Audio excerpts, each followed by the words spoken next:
Terroir. I'm Simon Jacob, your host for this episode from Jerusalem. Before we get started, I ask that wherever you are, please take a moment and pray for the safety of our soldiers and the safe return of all of our hostages. If you're driving in your car, please focus on the road ahead.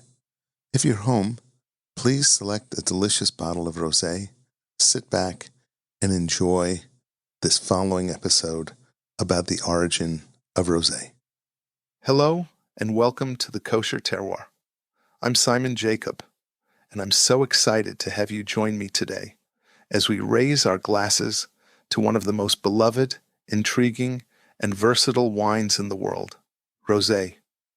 Whether you're a long-time listener or this is your first time tuning in, I promise today's episode will not only deepen your appreciation for rosé, but also uncover its fascinating secrets and remarkable history. The Kosher Terroir is your gateway to the global stories, traditions, and artistry behind kosher wines.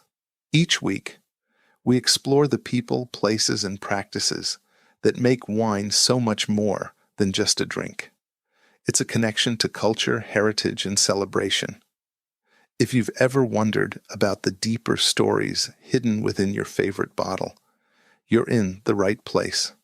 Today, we're turning our attention to rosé, a wine that has captured the hearts of so many. But what is it about rosé that makes it so captivating? Is it the allure of its gorgeous pink hues that range from pale salmon to vibrant magenta? Or is it the way it dances on the palate, offering a balance of freshness and complexity? Maybe it's the versatility. Rosé pairs beautifully with everything from light summer fare to bold, flavorful dishes. Whatever the reason, rosé has a charm that's hard to resist. In this episode, we're going on a journey through time and tradition. We'll uncover the origins of rosé, tracing its roots back to some of the earliest winemaking practices in human history. You'll learn about the multiple ways rosé is crafted, from the ancient techniques that still influence modern winemaking to the cutting-edge innovations redefining how it's made today. We'll also dive into the cultural and historical milestones that shaped rosé's identity, including the periods when it was revered, overlooked, and ultimately rediscovered as a global phenomenon. And of course, no discussion of rosé would be complete without a few compelling stories. Did you know that ancient winemakers inadvertently made rosé because they lacked the tools to create dark, robust reds? Or that rosé was once considered the drink of kings and aristocrats before falling out of favor, only to rise again in recent decades as a symbol of laid-back luxury? We'll talk about these moments and more, weaving together history, art, and a touch of mystery. But wait, there's more. We'll also explore some of the lesser-known aspects of rosé. For instance, did you know that Provence, France, is often credited with perfecting modern rosé, but it's far from the only region making exceptional versions of this wine? Countries like Israel, Spain, and the United States have been producing stunning rosés that deserve your attention. And yes, we'll shine a spotlight on kosher rosés, which are increasingly gaining recognition for their quality and elegance. So, whether you're someone who can't get enough rosé, or you're just beginning to explore its vibrant world, this episode is for you. Grab your favorite bottle of pink wine, or any wine really, and join me for a journey that's as colorful and lively as the glass in your hand. Let's get started, shall we? Let's begin our journey with the history of rosé. To truly understand its story, we have to go back thousands of years to the very beginnings of winemaking itself. In ancient times, most wines were much lighter in color than the red wines we know today. Why? Because winemaking techniques were far less advanced, and the process of fermenting grape juice with extended skin contact, which gives red wine its deep color, wasn't fully developed yet. The result? Wines that were closer to what we would now recognize as rosé. The first evidence of wine production dates back to around 6000 BCE in what is now modern-day Georgia. Early winemakers crushed grapes and allowed the juice to ferment naturally. Because the skins were often removed relatively quickly, the resulting wines had a pale pink hue. These ancient rosés weren't intentionally crafted as such. They were simply the product of the winemaking methods available at the time. Fast forward to ancient Greece and Rome, where rosé continued to hold a special place. The Greeks called it phoinikos and considered it a symbol of sophistication and balance. They even diluted their wine with water, as they believed drinking undiluted wine was barbaric. Rosé's lighter color and flavor profile made it a popular choice for these diluted beverages. During the Roman Empire, winemaking techniques advanced, and rosé became associated with luxury and prestige. Roman winemakers prized wines that were pale and light, often blending red and white grapes to achieve the desired effect. These early iterations of rosé were enjoyed by emperors, aristocrats, and wealthy citizens, further cementing its reputation as a drink of the elite. As time went on, rosé spread throughout Europe. In the Middle Ages, monks played a key role in cultivating vineyards and producing wine. In regions like Provence, which would later become synonymous with rosé, winemaking thrived under monastic care. By the 14th century, Provence was already producing wines that closely resembled the modern rosés we know today. But rosé's popularity wasn't limited to Europe. By the 18th century, it had made its way to England, where it became known as Claret. These wines were imported from Bordeaux and often had a light pinkish hue. English nobility embraced rosé for its elegance and refinement, and it became a staple at lavish gatherings. However, rosé's fortunes began to wane in the 19th and early 20th centuries. As winemaking technology advanced, darker, more robust red wines became the standard, and rosé was often dismissed as inferior. For much of the 20th century, it was overshadowed by other wine styles and was sometimes associated with cheap, low-quality production. Then came the Rosé Renaissance. In the late 20th century, winemakers in Provence began to reclaim rosé's reputation, focusing on quality and craftsmanship. They perfected techniques to create wines that were dry, crisp, and aromatic, a far cry from the overly sweet versions that had tarnished its image. Provence rosé gained international acclaim, and soon other wine regions followed suit. Today, rosé is celebrated around the world. It's no longer just a summer wine. It's a year-round favorite that pairs beautifully with a wide range of cuisines, from the iconic pink wines of Provence to the bold and vibrant rosés of Spain, Israel, and California. This wine has truly come full circle, reclaiming its place as one of the most versatile and beloved styles on the planet. So that now that we've explored rosé's rich history, let's delve into the methods used to craft this delightful wine.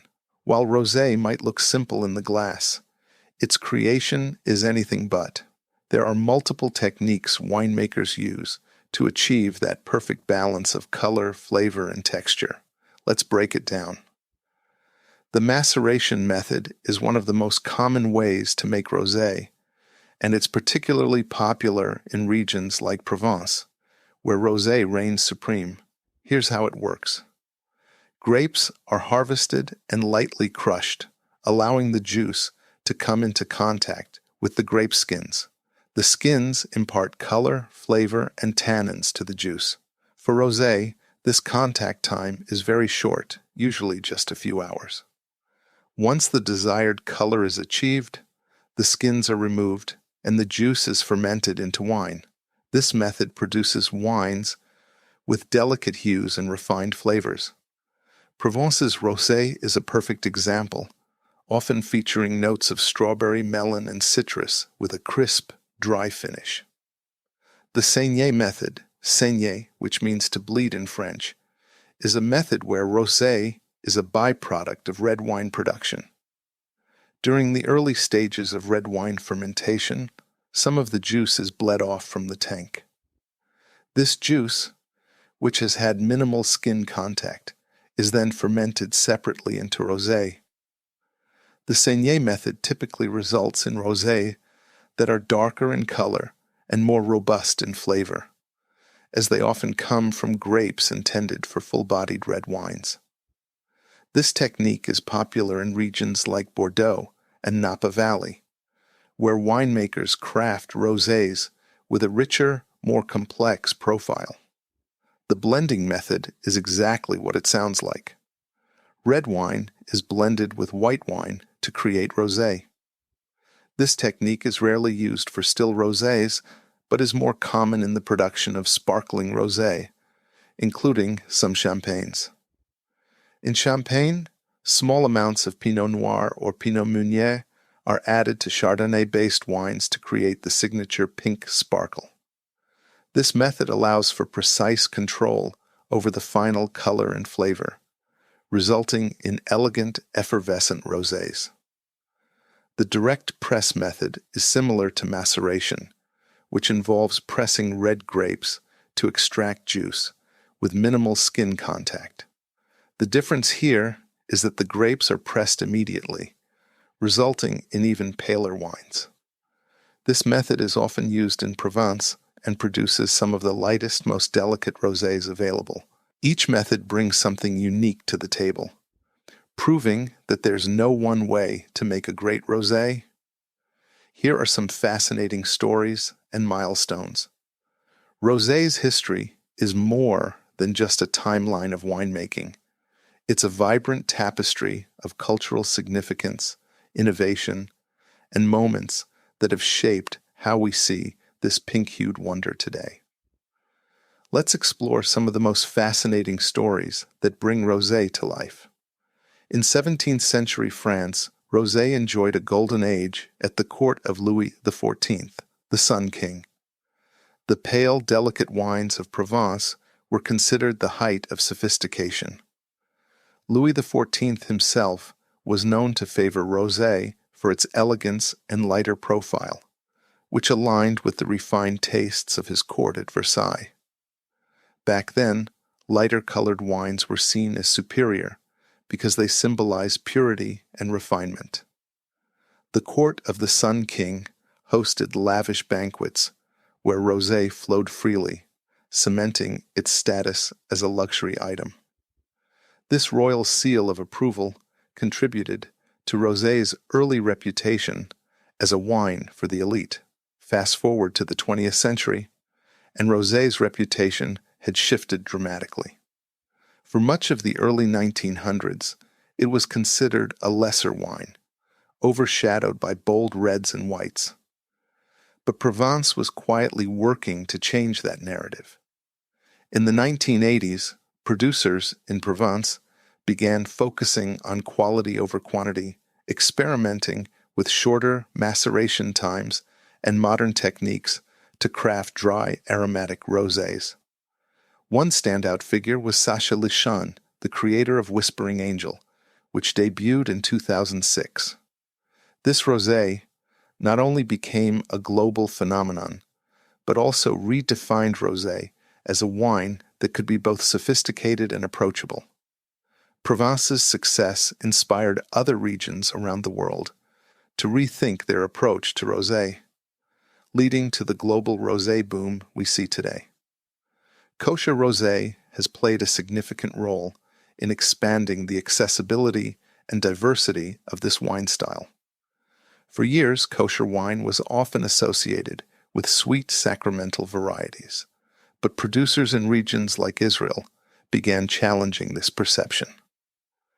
The story of rosé production in the Golan Heights is a fascinating example of how winemakers in Israel are blending ancient traditions with modern techniques to create world-class wines.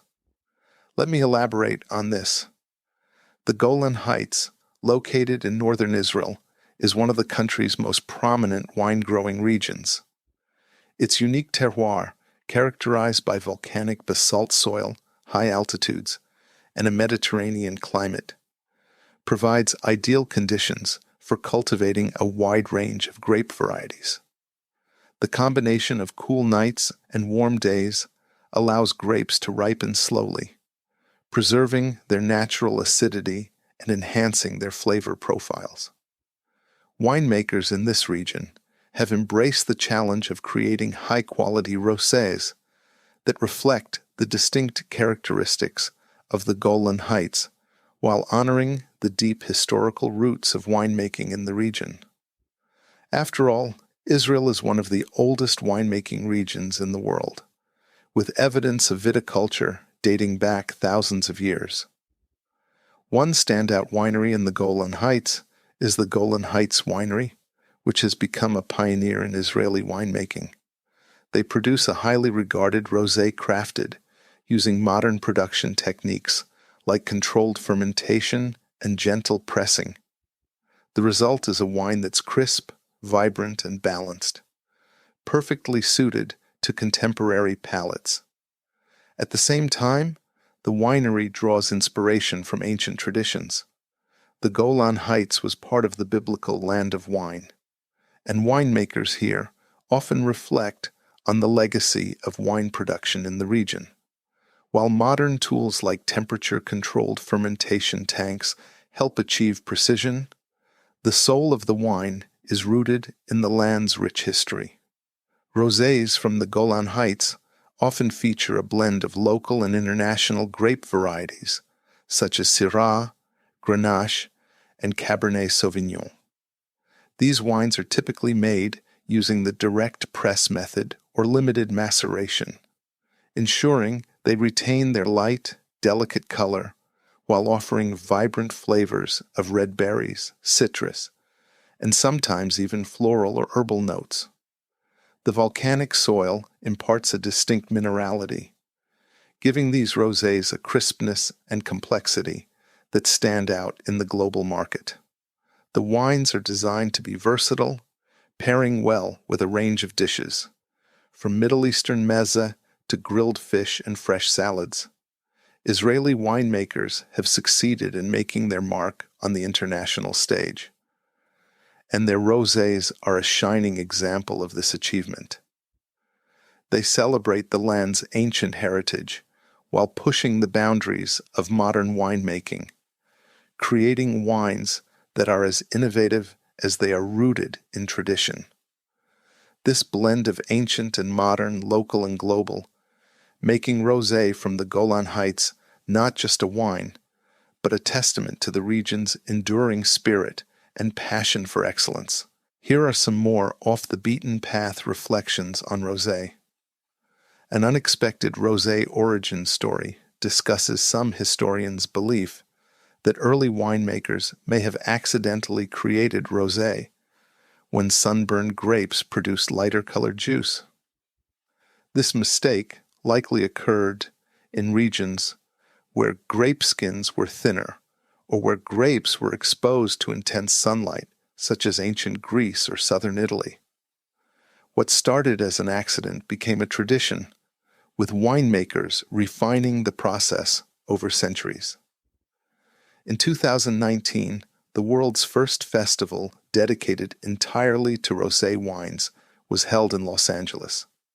Aptly named the Rosé Festival, this event celebrated all things pink, from still wines to sparkling varieties.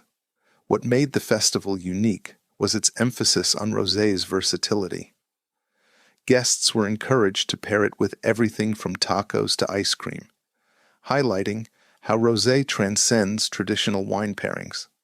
Finally, let's end with a truly offbeat story. Rosé in space. In 2021, a French startup sent a case of Bordeaux wine and 320 vine canes into orbit to study how microgravity affects aging and viticulture. While not exclusively rosé, the experiment highlighted the global fascination with wine and the lengths will go to understand and improve it, even in space. Let's talk pairings. Sure, we all know rosé goes beautifully with charcuterie, salads, and fish, but how about something more unexpected? Rosé can actually pair wonderfully with spicy dishes, like Thai curry or tacos with a bit of heat. The acidity in rosé cuts through the spice, balancing the flavors perfectly. And here's a fun one. Try rosé with fried chicken. The crisp, juicy bite of the chicken meets the bright, refreshing notes of the rosé for an absolutely mouth-watering combination.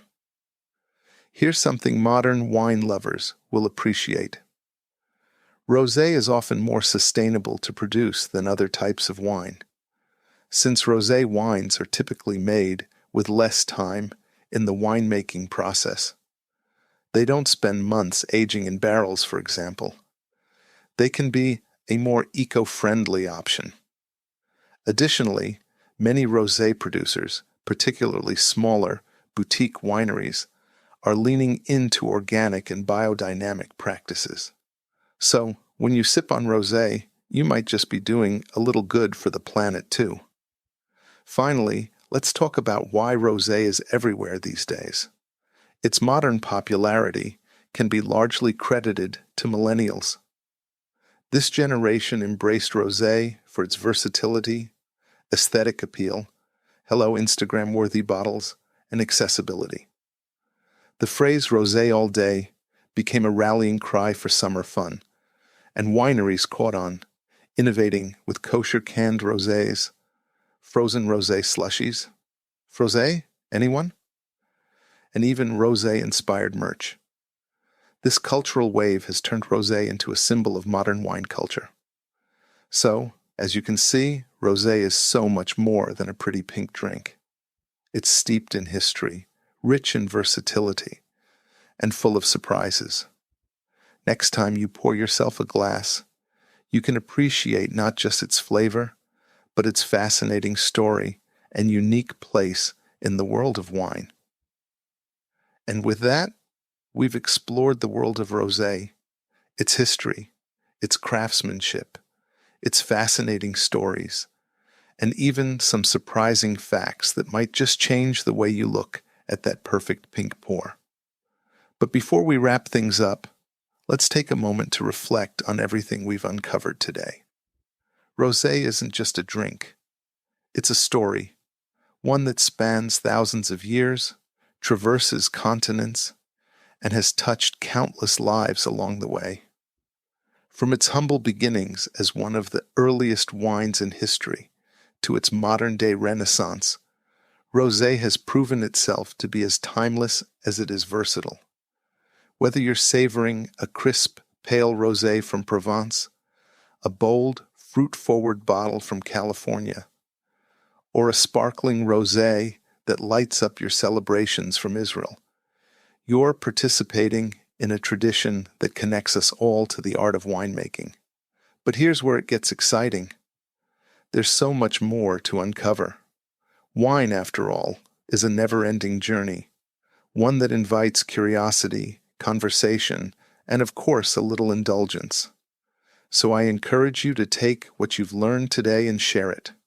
Whether it's introducing a friend to their first rosé, pairing it with a dish they'd never expect, or simply enjoying it with a new perspective, you're keeping the spirit of wine alive and well.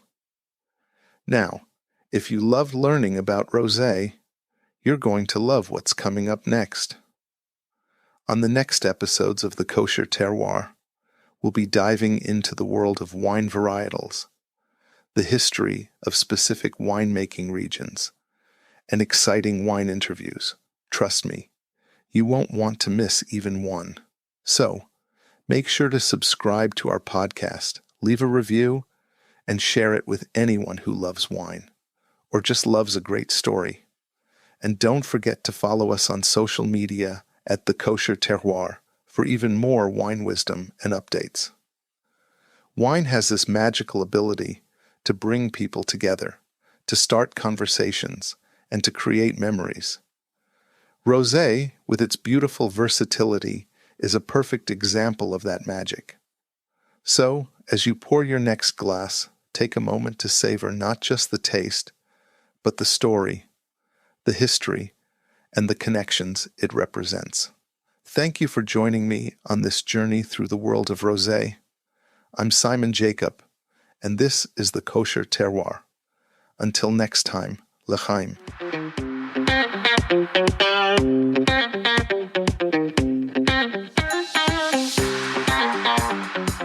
This is Simon Jacob again, your host of today's episode of the Kosher Terroir. I have a personal request. No matter where you are or where you live, please take a moment to pray for our soldiers' safety and the safe and rapid return of our hostages. Please subscribe via your podcast provider to be informed of our new episodes as they are released. If you're new to the Kosher Terroir, please check out our many past episodes.